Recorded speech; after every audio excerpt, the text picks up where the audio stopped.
he flies the T-33, but he's also an instructor pilot in the L-39 and the T-28. And he is beginning his takeoff roll now from your right. You can kind of see him there behind the other aircraft on the runway now. And here he comes. You'll notice something a little different about this than all the other jets we have here today. It's a little bit quieter. We like to refer to that as our quiet thunder of the T-33. And he's coming off the runway now.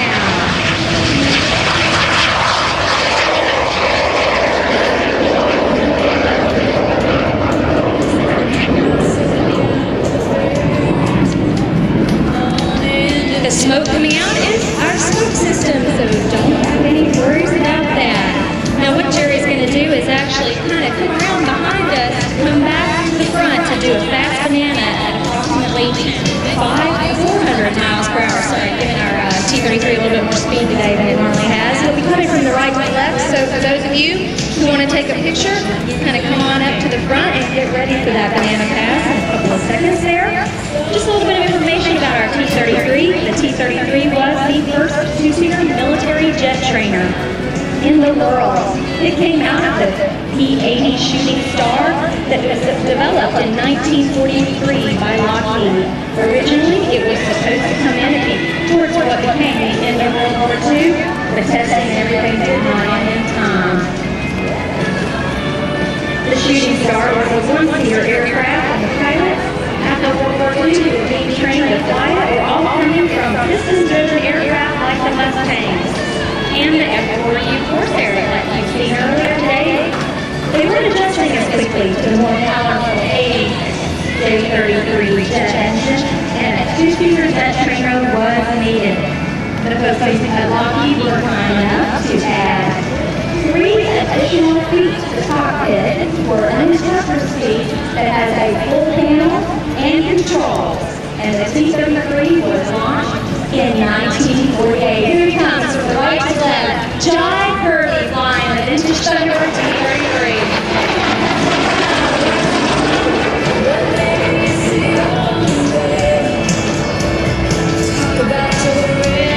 The T-33 was produced for one full decade, from 1948 through 1958. He's off to our left here. He's going to come up, do a loop around, roll here, and he's going to come back and do a loop in front of us. During the Korean War, the T-33s were used for armed reconnaissance missions as well as fighter bombers for ground interdiction.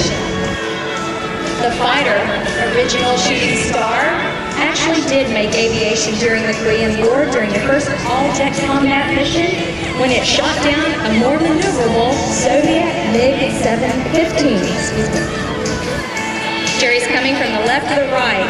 As he comes down here at the bottom, he's going to start at a 5G pull, going up at approximately 350 miles per hour. He's going to top out at 200 miles per hour at 4,000 feet. He'll do another roll at the top and then come back down to do yet another loop after he finishes. This one moves into a Q&A. So right here you're going to get to see 3 loops in a rather old bird.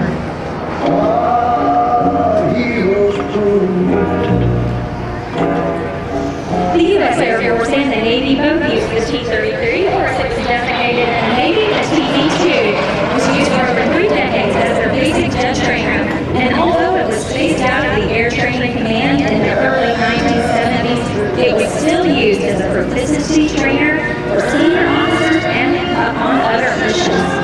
It wasn't actually until 1990, 42 years later after being brought into service, that the last T-33s were retired from the United States Air Force.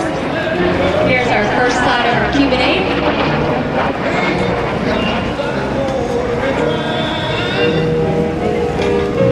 Canada also had used T-33s, and they actually did not retire their T-33s until April 4th of 2005, almost 60 full years after bringing them into operation.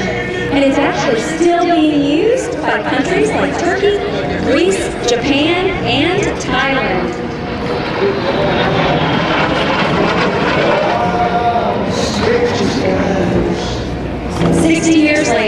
T-33 has been used to train more jet pilots than any other jet trainer in the world. Between 1948 and 1958, over 6,900 T-33s were produced worldwide, 5,800 by Lockheed, were just for the United States Air Force, and 1,100 under license by Canadair for the Canadian Air Force and other military. Jive's going to come back with a right to left, slow roll with approximately 370 miles per hour.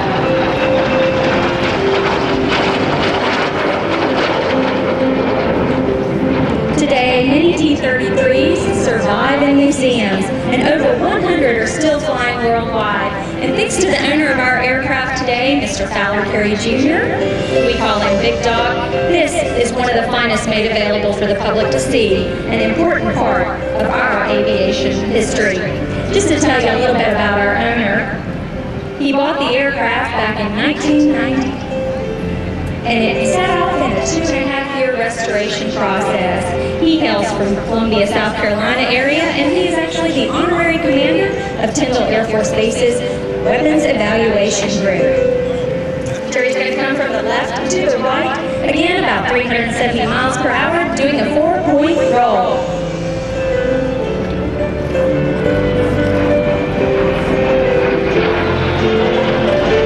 This particular T-33 was one of the last manufactured in 1958 by Lockheed. It was in service in the United States Air Force from 1958 to 1976, where it was sold to the Yugoslavian Air Force and served for a full decade. In 1986, it was sold back into private hands in the United States in crates. In 1990, Randall Hayes, Fowler's late business partner, and Fowler Kerry purchased the T-33. Coming back from our right to the left, we're going to have a nice triple roll. And after a 2.5-year restoration where the airframe and engine were completely totally overhauled in this aircraft, the distinctive U.S. Air Force Thunderbird paint scheme was added, and in 1993, the Air Show Act Vintage Thunderbird was launched. 16 years later, and over 500 shows later, it's still being enjoyed. A little bit about our paint scheme. The T-33 was actually used by the United States Air Force Thunderbirds as their narrator's aircraft, and especially for VIP and press rides throughout the 1950s and 60s.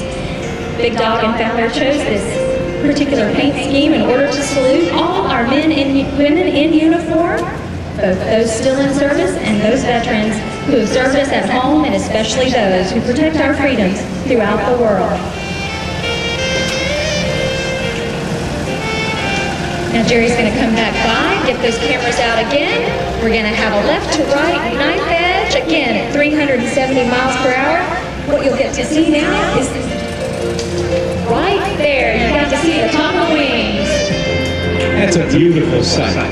The straight wing fighters that eventually turned into swept wing fighters, but that Lockheed Clarence Kelly Johnson technology really led the world. Clarence Kelly Johnson also was responsible for designing that incredible P-38 Lightning that was the #1, that Kerby was the mount for the #1 American ace in World War II, Lieutenant Richard Long. And then came the jet age with that P-80 Shooting Star and the T-33.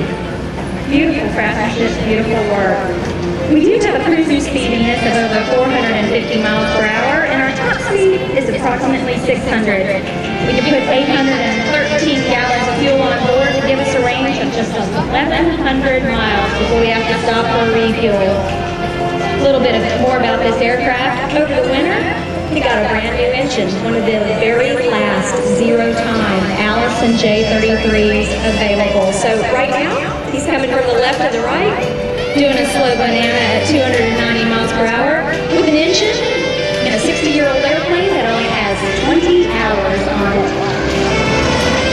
The banana passes 14 to shake like a banana as they come over the corners behind the crowd and one end and exit the crowd and that arc on the other end of the crowd. That's right, and he's going to kind of do a nice little roll it out there, and we'll come back to the right, to the left, pitch up to the center, doing 290 miles an hour, down to about 2,000, up to about 2,000 feet.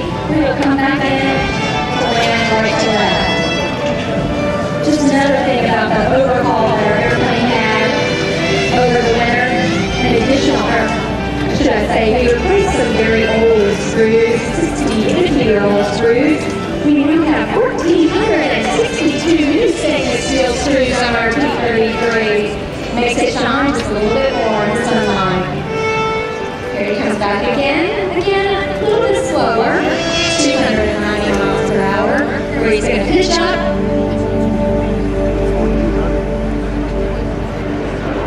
Nice roll up. He'll come back around to land for us. Now, Bob, I'm sure that you know what those things on the end of the wings are. Well, they're bombs, aren't they? Ooh, I thought you would know the answer to that one. A leading question with a leading answer. That's right, that's right. Those are our tip tanks, and they each hold approximately 231 gallons of fuel. They can be, if it needs be, in an emergency, and where we might want to land the airplane without so much fuel, they can be jettisoned safely off the aircraft without causing any damage to the pilot and his crew. Now, I do get the honor of flying in the backseat of this aircraft. I do not know what anything does in the backseat of that aircraft, even though I'm supposed to be the instructor sitting in the back. I just sit there quietly and take pictures. I gotta tell you, when back around early 90s, I got a chance to, or late 80s, maybe got a chance to fly in the backseat of that airplane. It was my first jet ride in which I actually got to control the stick. And Randall Means said, go ahead and take it. And I threw the stick over the right and sucked the stick back into my left. And I'm going to be a fighter pilot. And I lost my color vision and my peripheral vision. I said, maybe I better unload this a little bit.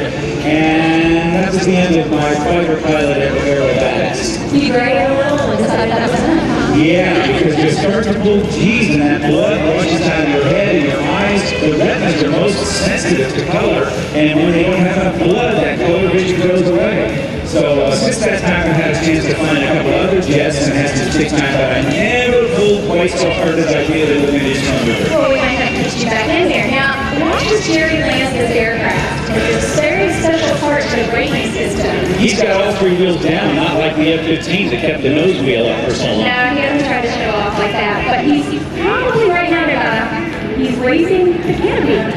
It's going to come all the way open, as the canopy is actually designed to be a part of the braking system. And there it is, fully open. Not only that, but it's a wonderful air conditioning.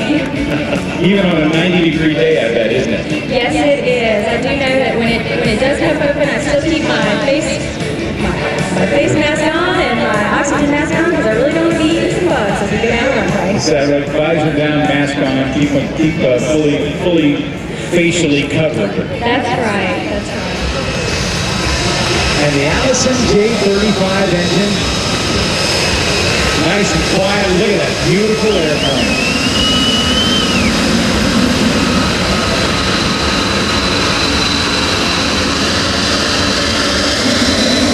Blow like this to his wife.